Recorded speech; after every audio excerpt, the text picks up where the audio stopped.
L'homme est un animal comme les autres. On estime qu'il y a entre 9 et 7 millions d'années que notre lignée s'est séparée des chimpanzés.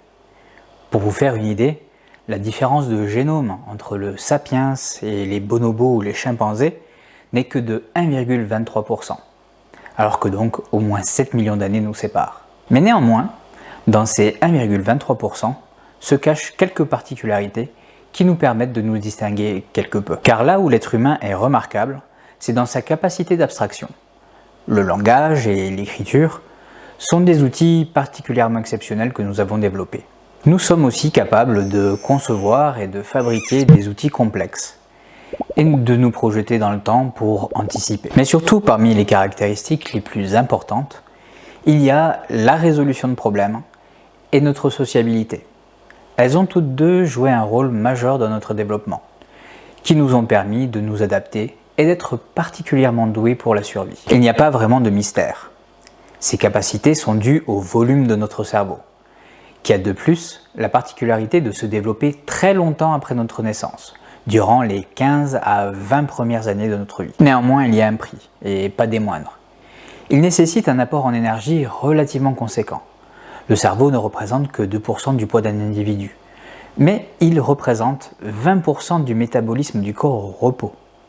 Regardons de plus près ce que ça veut dire. Il y a un lien relativement linéaire entre le volume du cerveau et les capacités cognitives. En revanche, contrairement à ce qu'on pourrait penser, il n'y a pas de corrélation entre la taille d'une chose vivante et la taille de son cerveau. Tout au moins, pas relativement l'une par rapport à l'autre. Ce qui veut dire, pour vous donner un exemple, qu'un gorille, pour avoir un cerveau comme le nôtre, en se nourrissant 8 heures par jour, ce qui peut sembler beaucoup, mais qui est une chose commune chez les gorilles, donc avec ce régime, il ne pourrait pas peser plus de 42 kg, ou alors avoir un cerveau qui ne contient que 49 milliards de neurones. Pour information, notre cerveau contient 86 milliards de neurones. Ce qui veut dire aussi que Lucie, en mangeant de la même manière qu'un singe, 7 heures par jour, pouvait tout à fait se permettre d'avoir un cerveau avec 40 milliards de neurones. Mais en revanche, l'Homo erectus, qui possédait 62 milliards de neurones, aurait dû manger plus de 8 heures par jour. Donc, la seule manière qui lui a permis d'avoir un cerveau si développé est le fait d'avoir appris à cuire ses aliments, ce qui favorise une plus grande assimilation des calories. Aussi, la récolte et conservation du feu fut un élément des plus déterminants dans notre survie, notre capacité de développement et surtout celle de notre cerveau. Et par la suite, son apprivoisement a tout changé. Mais d'où venaient ces feux dont les premiers hommes ont été témoins? Et qu'ont-ils en commun avec les incendies et surtout les méga-feux qui aujourd'hui façonnent notre paysage et notre climat?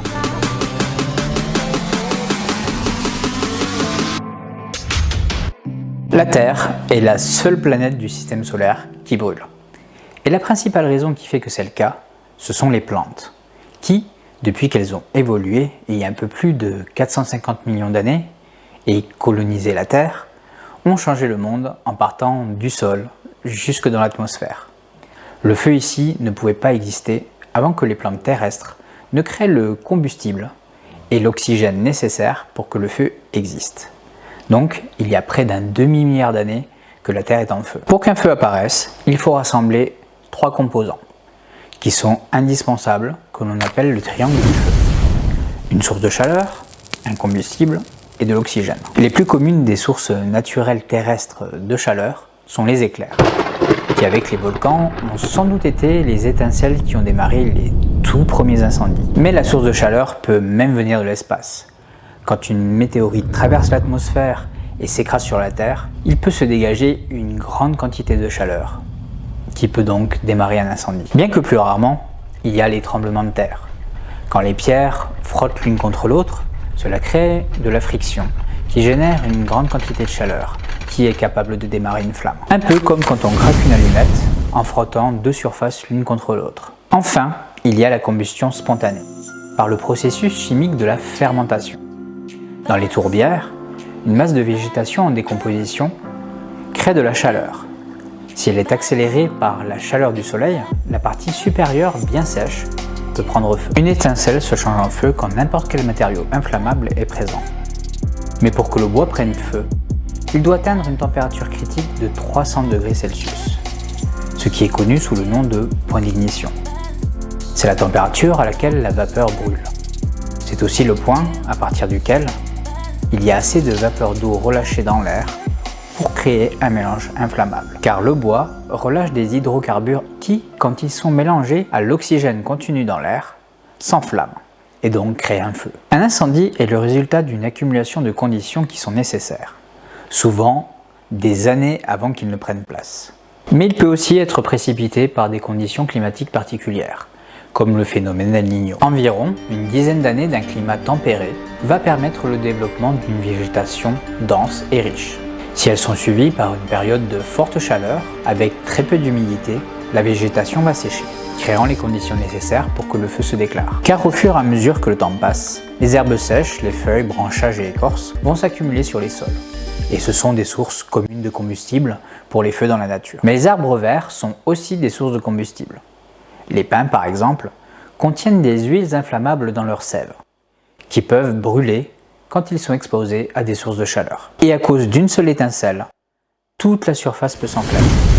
Car une fois allumé, le feu voyagera rapidement à travers les masses de végétation sèche. Alors que le combustible brûle, les flammes résultantes se nourrissent et se développent grâce à l'oxygène. Les mouvements de masse d'air dus à la structure du terrain, ou bien à cause du vent, apportent un surplus d'oxygène qui attise les flammes. Et le vent peut propager des étincelles sur de longues distances, qui étendent et même démarrent de nouveaux feux. Les flammes ont donc tout l'apport nécessaire d'une source quasi inépuisable d'oxygène. On distingue trois types de feux. Les feux de sol, qui brûlent les matières organiques contenues dans la litière, l'humus ou les tourbières. Ils sont alimentés par incandescence.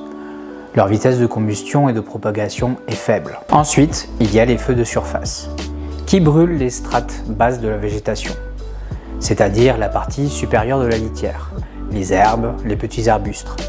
Ils se propagent généralement par rayonnement et affectent les garrigues ou les landes. Enfin, il y a les feux de cime qui brûlent la partie supérieure des arbres et forment des couronnes de feu. Ils vont consommer tout l'oxygène et asphyxier tout ce qui se trouve en dessous. Ils libèrent généralement de grandes quantités d'énergie et leur vitesse de propagation est très élevée.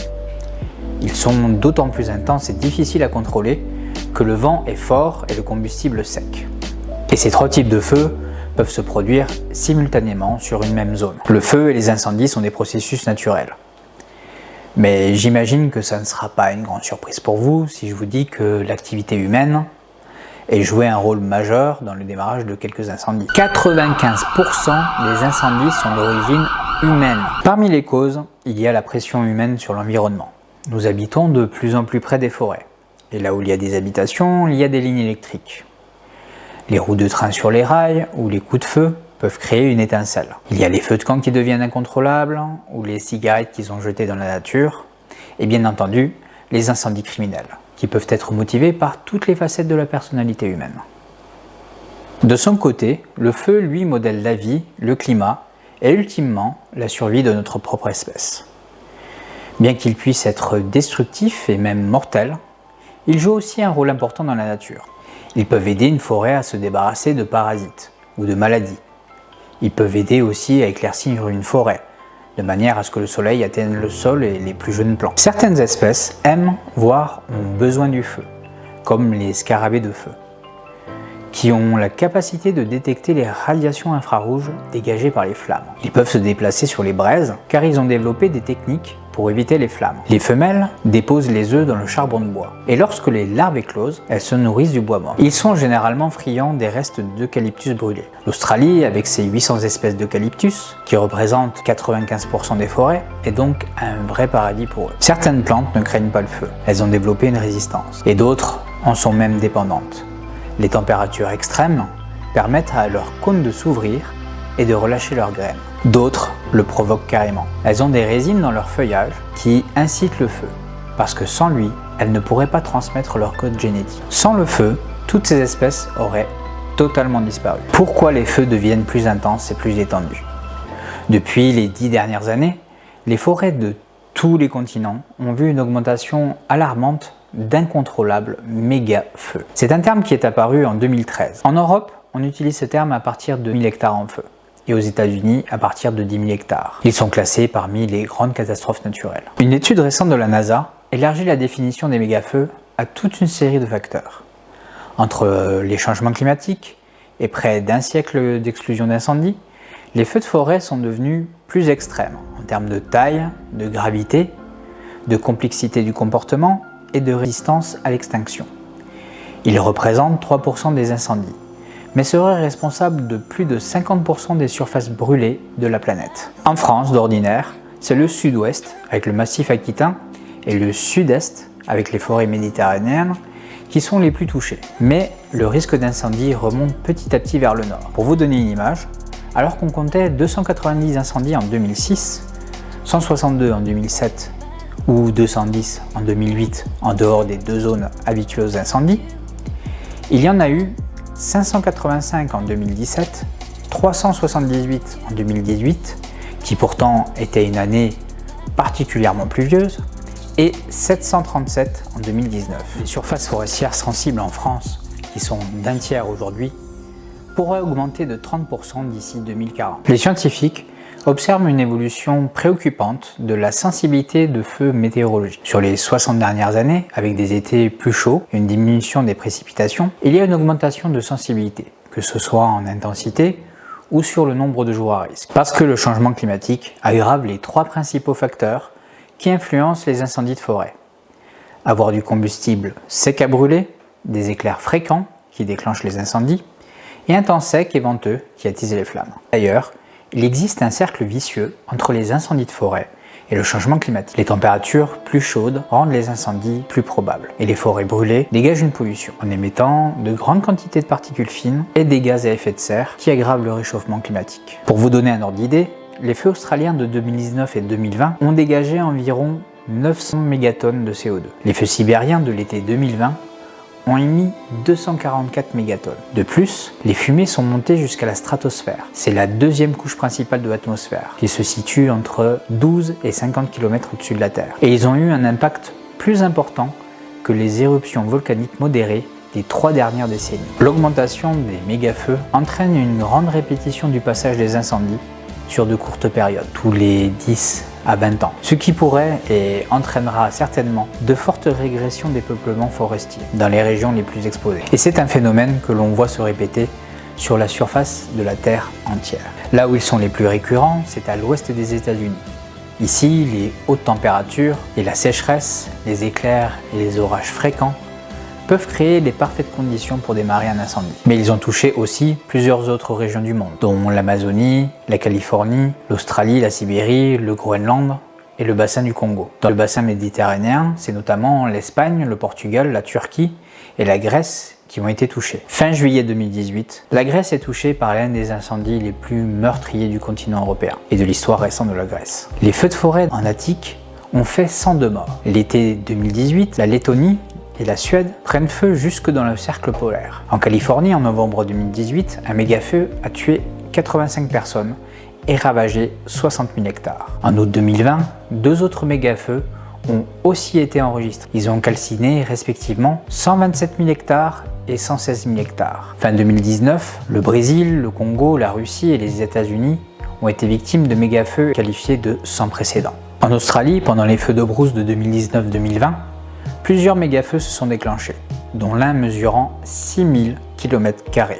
En tout, ils ont tout détruit sur près de 100 000 km². La quasi-totalité des 500 méga-feux les plus désastreux de la dernière décennie se sont produits pendant des périodes où la chaleur et la sécheresse étaient inhabituelles. En raison de la survenance de plus en plus fréquente d'événements extrêmes, comme la sécheresse ou la canicule, le rapport du GIEC prévoit une augmentation de la survenance des incendies de forêt, plus particulièrement pour l'Amérique du Nord et l'Europe du Sud.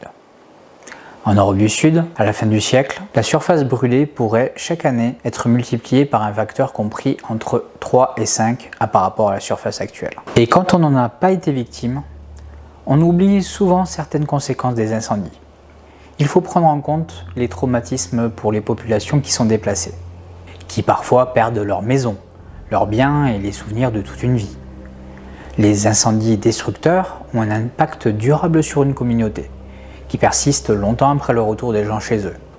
ce qui ne facilite pas la reprise d'une vie normale. On peut se rappeler par exemple l'incendie de Fort Mac, qui a provoqué l'évacuation de près de 90 000 personnes et qui est rapidement devenue la catastrophe naturelle la plus coûteuse de l'histoire du Canada, détruisant 2400 bâtiments et causant des dommages à hauteur d'environ 10 milliards de dollars. Le manque de précipitations est devenu un vrai problème et la succession de plus en plus rapprochée de sécheresses crée des conditions particulièrement explosives. Si on ajoute à cela une hausse des températures, des forêts mal entretenues et l'augmentation de l'activité humaine, ce sont toutes les conditions favorables à l'augmentation du nombre et de la sévérité des incendies. Mais avec de bonnes connaissances des conditions nécessaires pour que ceux-ci apparaissent, ils pourraient être évités ou contrôlés de manière à sauver des vies et la biodiversité animale et végétale et permettre seulement les effets bénéfiques des feux, avec une meilleure gestion des exploitations forestières, avec une limitation de plantation de pins ou encore d'eucalyptus, qui sont particulièrement inflammables. C'est un phénomène qui avait notamment été observé en Espagne, au Portugal ou encore en Suède, qui possédait une forêt qui était à 70% industrielle. Cela signifie que les efforts globaux visant à réduire les émissions de gaz à effet de serre et à ralentir le réchauffement climatique contribueront également à prévenir les incendies de forêt. D'autre part, travailler à réduire le nombre et la gravité des incendies de forêt contribuera également à ralentir le changement climatique. De nombreux aspects des incendies de forêt sont hors de notre contrôle. Mais tous les incendies de forêt causés par l'homme peuvent être évités. En se responsabilisant, 95% des feux de forêt pourraient être évités. En ne jetant pas notre mégot par la fenêtre, en prenant de l'eau avec nous quand on démarre un feu de camp, en entretenant mieux la végétation autour des lignes électriques. En fin de compte, il faudrait peu d'efforts pour éviter beaucoup d'incendies. J'espère avoir été en mesure de vous apporter assez d'informations sur notre responsabilité envers les incendies et leurs conséquences. Alors, selon vous, quelles sont les mesures qui devraient être mises en place pour les éviter ? Faites-le moi savoir dans les commentaires. Merci d'avoir regardé et si vous avez appris quelque chose, n'hésitez pas à liker cette vidéo. Et si jamais vous aimez ce genre de contenu, n'hésitez pas à vous abonner, je reviens chaque semaine avec un nouveau sujet. Enfin, si vous avez une question à laquelle vous voudriez une réponse, je vous invite à la poser dans les commentaires ou bien rejoignez-moi sur les réseaux sociaux. Je vous souhaite à tous et à toutes une excellente semaine et on se retrouve la semaine prochaine dans une autre vidéo pour démêler les connaissances. A très bientôt et surtout, prenez soin de vous et prenez soin des autres.